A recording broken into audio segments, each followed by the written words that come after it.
So if you're afraid of confrontation, or you're afraid to look in another person or another man's eyes on a job site and ask him to do something, or to go back and fix something that needs to be fixed, or to rip something out and redo it because it wasn't done properly, that seems like confrontation to you, and you're having problems in your landscaping business if you're in the first few years. Maybe you've been in the business for years and you just can't get the employee thing to work because you just don't know how to communicate, and you think it's very confrontational, or you're afraid someone will get mad at you, or it's going to cause a fight, or they're going to think you're a control freak. All these weird little issues are stuff that a lot of small business owners are afraid to talk about.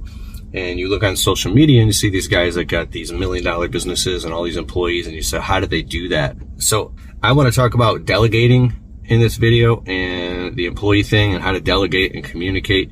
And I'll suggest some books for you to read as well. You can listen to them while you're working, and that will literally make you just quantum leap to the next level if you're receptive and open. And why should you listen to me? I'm Keith Kalfas. I've been in business 10 years, and I've had all types of failures. I was a landscaper my whole life, and I worked for about 10 different landscaping companies, including one of the biggest companies in the state of Michigan. And I've been exposed to hundreds of different employees and workers on different levels. I had bosses who were like Marine sergeants. I don't know anything about being in the Marines, but I've been exposed to very structured, organized work habits. And I've been taught things about delegation by being a crew leader and running crews and being a foreman by the age of 18, pulling a truck and trailer and then working for companies and delegating work to anywhere from 2 to 3 to 5 to 7 and up to 10 guys on a job site. And I've had to learn a lot of painful lessons. First lesson to learn is whenever the pressure is on, if you put all that pressure on yourself and you keep pulling the work harder lever and you're picking up the slack for everybody else, you've got a long road ahead, and you're going to dig yourself into a nervous breakdown or an early grave or something. And people will take advantage of that, and they will take advantage of you and do as little as possible if you aren't leading properly. Now, the second side of that, number 2, is that people want to do a good job. They want to work hard. They want to take pride in their work, and they want to be delegated to and told what to do and handed the right proper tools and be taught how to do it properly. And they want to take charge of their job. So if you're 3, a micromanaging control freak, and nobody can do anything right, and you're always riding everybody's ass, and there's all these different little hiccups you can run into that need to be ironed out and fixed. And sometimes the only way to fix those is to go through them, but you got to be aware of them. So I'm going to suggest a couple books to you to read as well. Okay, so if you're afraid to look in another man's eyes and ask him, hey, can you go over there and rake all that stuff and clean up, put it there, then when you're done, do this, and then come back to me and let me know. So I'll give you a scenario here. Let's say you've sold a $10,000 job. You've got 3 guys working. There's a lot of variables on this job. Maybe one guy's been with you a while, one guy's been with you a few months, one guy's brand new, just started today. Okay, well, first of all, you do the detailed property walk. This is how you delegate. And you say, hey, we do this. This is protocol. At the beginning of every job, we walk around the property, no matter how big, how small, and everybody's on the same page. Your list, I use Jobber, and I just put notes inside of it, what needs to be done in the work order, and discuss it thoroughly with the guys. And I send them a screenshot, like I text them so they can see everything that needs to be done on the job. More of the Untrapped podcast right after this. Hey, if you're looking for what is probably the greatest software ever to run your business on, go to getjobber.com/Keith. You can create proposals, invoices, collect payments, even track your entire business directly on the Jobber smartphone app.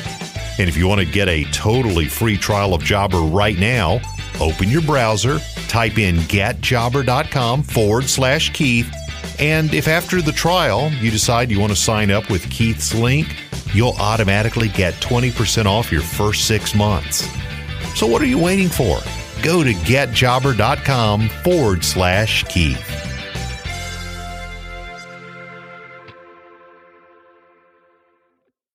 This is Untrapped with Keith Kalfas. We walk around the job very slowly. I say, relax. You don't have to do anything. Just relax. We're going to spend 5 to 15, even an hour. If it's a $20,000 job, we're probably going to spend an hour walking around it and discussing every area of this job. Now, if you go talk to these guys that do these $50,000 and $100,000 jobs, they understand that a $50,000 job is just a bunch of little $5,000 or $10,000 or $1,000 jobs all grouped together into one big job. So if you break it apart, kind of like Henry Ford said, no job is too big to manage if you can't break it down into bite-sized chunks. You break those into zones or into quadrants or sections, and you break them into a very pragmatic, practical, just pieces of a puzzle. You make it very simplified, and you walk around with your guys. You say, all right, we're doing all the trees and bushes and shrubs on this property. We're demoing these garden beds. We're redoing everything with weed barrier fabric and pins and staples and putting in a retaining wall or whatever we're doing. Then we're backfilling with stone. We're doing this. These gutters, we're doing buried gutter downspouts. We're busting up this concrete driveway. Blah, blah, blah, blah, blah, blah, blah. This job is going to take us 6 days. If it goes over 7 days, we got a problem. If we get it done in 5 days, everybody gets a $500 bonus. I have no idea. Like, you can say time, right? So you want to let, it's like who, what, when, where, why. Now, you do the detailed property walk with everybody and you discuss each quadrant. Any questions? And then sometimes there might be a guy that's joking around or not paying attention, and you just stop and wait for him to quit joking around. Or if he thinks he knows everything and he wants to just get on to the job and get working. I used to have a guy that worked for me. I had to let him go, and I hired him back and let him go, hire him back, let him go for, you've been there, right? We would be doing the property walk, and right halfway through the thing, all right, let's get this shit done. And he would just walk off in the middle of us walking. And I got to the point, I was like, you know what? I'm so sick of trying to run off and catch this guy like a wild horse running off. He thinks he knows what to do. He just wants to grab the shrub trimmers and start trimming all the shrubs. That's what he's going to do. It was too disruptive for me to deal with it anymore. So then halfway through the job, he didn't know what the hell to do, and he's frustrated. And I say to him, hey, if you would have stuck around during the property walk for 15 minutes, then you would have known exactly what to do, right? Anyways, so sometimes the wrong people on the bus are just the wrong people, no matter how hard you try. And people can change, and they do, right? Or some people might be going through a season. If you have employees or people on your crew or subcontractors that are just going through something, then maybe they'll get through it. But the right people on the bus, well, they're the right people. And when they're right people, you can teach the right person any skill or any trick of the trade or anything. But if it's the wrong guy, it's hard to teach him anything. He's just the wrong guy, right? So remember that. That's like number 4, right? All right, so back to what I was saying. You do the detailed property walk, and you get this down pat. All right, everybody's on the same page. You know that? If you have any questions, if you forget anything, let me know. But let's break this down into sections. So here's where you actually do the delegation. You got your guy that's been with you forever. All right, guy, you've been with me forever. Everybody get to work at unloading the tools, getting everything set up. I'll go get materials, or I'll send this guy to get materials. You start breaking that thing up. You start trimming all this. You want to take your brand new guys. So you get your guys that are experienced and have them start doing something right away. They already know how to do it because they've been doing it for months or for years. You take your brand new guy and you make him feel like you care about him. You're coaching him, right? It's called delegation by abdication is what you don't want to do. It's like you just send him off to do something. He doesn't know how to start the machine. He doesn't know how to use it. He doesn't know what he's doing. Therefore, he's not confident, and now he's scared and he thinks he's going to mess up. That's bullshit. You shouldn't treat somebody like that. Would you want to be treated that way? You say, all right, new guy. Chris, we'll call him new guy Chris. Chris, come over here with me. Fist bump. How you doing this morning? What's up? All right, cool. I know that it might seem a little bit overwhelming. We're doing this job. It's like 20 grand, but I'm going to get you over here, get you started on this. So don't worry about all that other stuff for now. We're just going to do little things. So you give him a task. Hey, I want you to dig up this whole area, and I'm going to teach you about a 410 pitch. You see how this is like this? I want you to dig all this, wheelbarrow it to the dump trailer. In this area, 10 by 10 square foot section, I want you to dig all this up and teach him all the safety stuff, give him the tools, and then tell him about how long it should take, right? So this should take you about an hour to an hour and a half to do all this. If it takes more than an hour and a half, we got a problem. We got to fix something. You're doing something too slow, or you're not doing it right. If you get it done way too fast, then you've probably skipped a step. So it'll take you about an hour. But don't just leave them. This is the training part. You say, just chill for a second and watch me do the thing. All right. If it's the first time he's trimming shrubs, for instance, this is a safety lesson on how you do shrub trimmers. Give him his safety glasses, his earmuffs, his gloves. Have him sign a form that says he has received his safety equipment from you, and he signed off, and then you file that away in his employee file. And you give him the protection he needs, and then you teach him about how to start shrub trimmers, and then how to not cut your hands, how to be safe, how to make sure your thumb is over the grip instead of on top of it. Go around, if you're trimming shrubs near brick house, stay away from the bricks, because if you touch the bricks, it'll make the shrub trimmers kick back and possibly your hand will slip off and cut your hand. Then tell a story. I worked with a guy once who blah, blah, blah, and he cut his hand open and had to go to the clinic. Luckily, it didn't hit a tendon. But if you do that, it will cut you open like a fish and you'll be bleeding all over the place. Have you ever cut yourself really bad? Yeah, it sucks. This is a horrible thing. You don't ever want this to happen, so you want to be safe. Always be mindful of this and this and this, and you go through this whole thing with them while your other guys are working, and then you say, just chill and watch me. So it's like number 5. It's like, you have him watch you do the thing. You trim the shrubs or dig the thing or pressure wash or whatever it is, and do it for a few minutes and get the first shrub done and get it all perfect and be like, okay, this is a boxwood shrub. It's not one of those shrubs. So that which is similar is not the same, and that which is the same is not similar. Therefore, if it were this similar, it wouldn't be the same. Like, you say, just because I trim this one this way doesn't mean that other one over there gets trimmed that way. So don't automatically assume that just because I'm doing this here, it gets done like that everywhere. It's a different case with everything.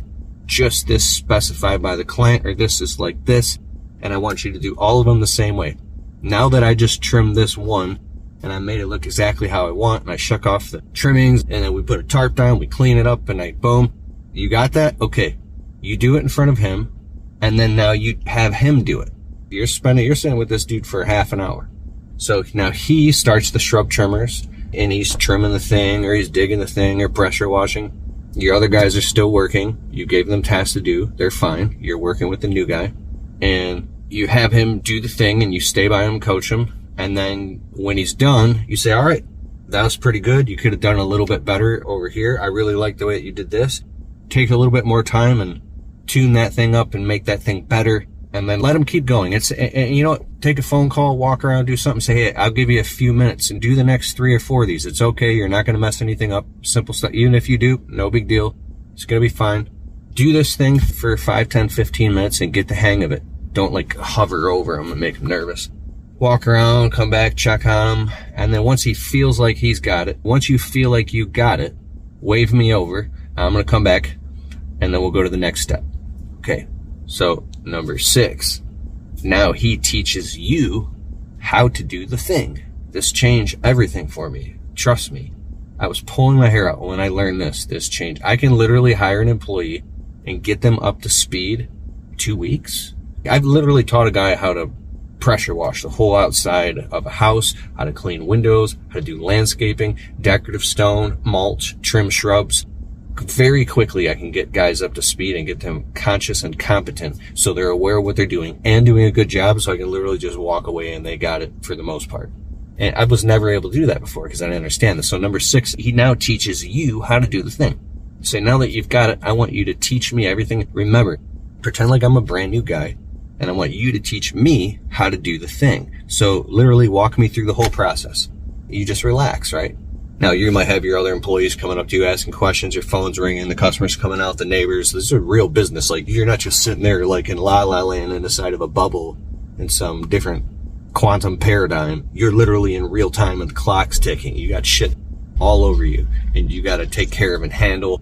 You had to call the insurance company. You're supposed to be on a webinar at 1:30. You got your wife calling you because something going on at home. Stick around as Keith returns with more of the Untrapped podcast in just a moment.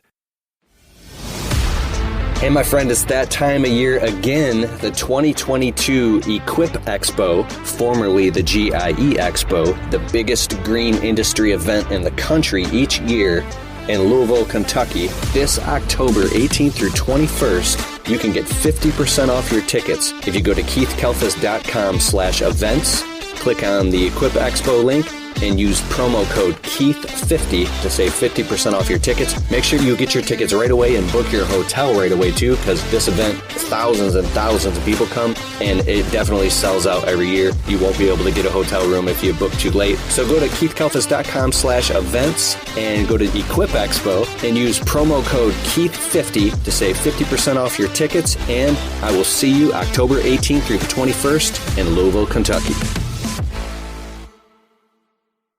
The Untrapped podcast continues. Then now someone you love, their car just broke down. So much shit is going on. You have to divorce yourself from all that chaos and just focus on that new guy. Because if you don't, it's like you're spinning tops. You got your head on a swivel looking at your other guys. If you see something go on that you got a nip in the bud, you better go run over there quick. Hey, stop. Why are you using that machine without your safety glasses? Here, take them off your own head and give them to them. Or say, get safety glasses. They're in the truck and come back. Like sometimes you have to stop or intervene. The moment will inform you what's required when you're present. The moment informs you what's required. Moment by moment. It's a moment by moment dance, right? And if you're in fear and anxiety and trauma and stuck in your head, then you can't calibrate properly. So number 6 is he teaches you how to, okay, this is how I started. Make sure I'm safe. This and that. He does the whole thing. And then he does a good job. You're like, wow, you actually taught me how to do that. And we've only been doing this 20 minutes. Good job. Now here's step 7. He teaches the other guy how to do the thing. So we're going to call Joe. Hey, Joe. Joe already knows the drill. Hey, Joe, put down the wand or whatever you're doing over there. Come over here. Put down the shovel. The new guy, Chris, is getting the hang of this. He got it down really good. He just taught me how to do it. Now he's going to teach you how to do it, right? And I'm going to stand and observe him teaching. So now something about this triggers an accountability. The best way to learn something is to actually to teach it. There's an accountability switch that flips in the head when you're teaching something. So now teach Joe. Joe already knows how to do the shit, and he knows that. Teach Joe how to do it. And then that very act of you observing makes it happen. So you sit there and just chill and watch him teach Joe everything he learned. And Joe is listening. Okay, yeah, cool. And then boom, he's got it. And then you say, all right, go ahead, and I want you to trim these next 10 or this 100 square feet. Dig this thing out or do this thing. If you have any questions, come get me or come ask Joe or whatever. And then when you're done, don't go on to the next thing. Stop and come find me. It should take you about an hour, right? All right, good. If you need gas, it's over there, this, that, lunch, whatever. Boom. Okay, so he's got it down. Now he's good. You can literally bounce and take care of all the jobs, your phone calls, everything else you need to do. And then when he's done, you give him another task and then another task. And you can't give him little tiny tasks. If you got like 3 brand new guys, you're going to have to give them little tasks like spinning little tops, and then you go to work on what you got to do. Whether you're freaking, it looked like I was eating a steak.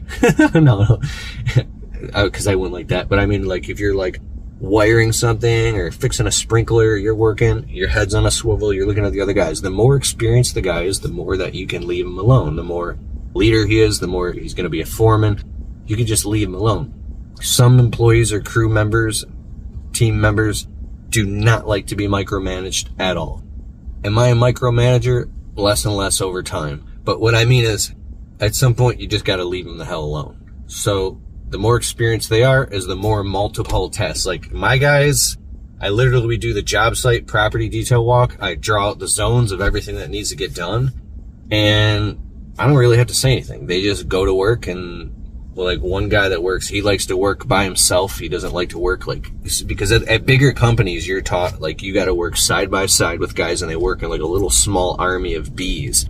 And then they get everything done 100% to completion as they move. So they're never backtracking and going over anything twice and missing steps.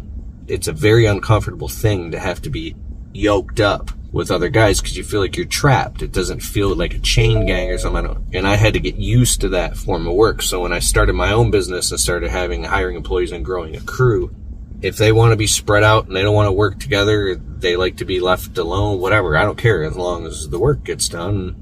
And so one guy who works for me is very tedious, and he's very good at doing little tiny micro stuff, really detail oriented and good. And another guy can just jump in and is very mechanically inclined. You're always going to have, I wouldn't say always, but usually have someone working for you that, here's the hard part, like they might be good at one thing or 2 things, but they suck at everything else, and they don't want to do everything else, and they hate everything else. They're like a one-trick pony. It's hard working with people like that because they're very resistant, sometimes intentionally do a bad job at something that they don't want to do. And no matter how hard you try, you're just never going to win with them. So if you do enough of that service to keep them around, I think it's worth it if they're really good at one thing. But sometimes having someone that's more diversified is better. And then you should question how many different services are you offering. If you're offering 5 different or 10 different services, no wonder your guys hate doing sprinklers when you normally just cut grass, or they hate doing landscaping installs when they just cut grass, or vice versa. No wonder they suck at putting a patio in or doing hardscaping if you normally just do softscaping and cut grass. You can't expect them to, because they don't do it every day. All right, so I said 7 steps. Step 8 was him teaching the other guy how to do it. Yeah, that was step 8. No, that was step 7. So there you go. If you have any questions, let me know below. I'll make more videos. I know it's just me sitting in a truck here talking. There's so many different things I want to address, but I understand on YouTube, you got to be entertaining and blah, blah, and all this stuff. And all this stuff is not getting addressed. And it's like people don't even watch these type of videos. They literally just want to watch entertaining stuff. And I think that just investing 20 minutes into a video talking and ironing these things out. Oh, yeah, the next thing I wanted to say is the books. Go on audible.com and get the book Crucial Conversations and the other book Difficult Conversations. When you listen to those 2 books, they'll help you tremendously. I used to suck at having difficult conversations. Now I understand that if you don't have that uncomfortable conversation, there's a saying, where you'll be in 5 years is directly proportional to the people you associate yourself with, the books that you read, and the uncomfortable conversations you're willing to have. So now when I have to have a difficult conversation, I don't let it go by more than 24 hours, and for the most part, I'm going to talk about it. Hey, I hope you liked the show, and if you like the Untrapped podcast and you get value from it, can you please take a minute and go over to Spotify and leave it a well-worded positive 5-star review. It helps boost the rankings on Spotify so the show can get to more people. Therefore, these messages can get out to more people and inspire more people so they can go out and start their small businesses and crush it and get to the next level. It's a huge deal. All right, I'll see you in the next show.